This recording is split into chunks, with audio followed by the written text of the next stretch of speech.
আমার দাদা এক কথায় চশমা ছাড়া একদমই অন্ধ, আর খুব খোঁজাখুঁজির পর একটা মেয়ে পাওয়া গেছে। দুইজনের বেশ বিয়ে ঠিকও হয়ে গেছে, কাল হচ্ছে পাকা দেখা। এদিকে দাদা একটু স্টাইল করার চক্করে নিজের চশমা বাদ দিয়ে নতুন ফ্রেমের একটা চশমা বানিয়েছে। এবার ভাইয়েরও যে সেম ফ্রেমের একটা চশমা আছে, দাদা কিন্তু তা জানে না।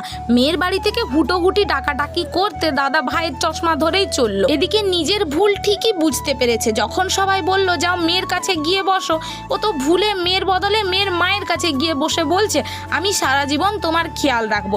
এদিকে তো সবাই অবাক, কি হলো ব্যাপারটা। কিন্তু মেয়ের মা চিৎকার করে বললেন আমি তো জামাই খুঁজতে গিয়ে ছেলে খুঁজে পেলাম। এদিকে আমাদের নতুন বৌদি ঠিকই বুঝতে পেরেছে যে দাদা কি ভুলটা করে ফেলেছে। নতুন বৌদি আমার দিকে ইশারা করে বললেন তুমি একটু পেটিসগুলো নিয়ে আসবে। আমি বললাম হ্যাঁ নিয়ে আসছি।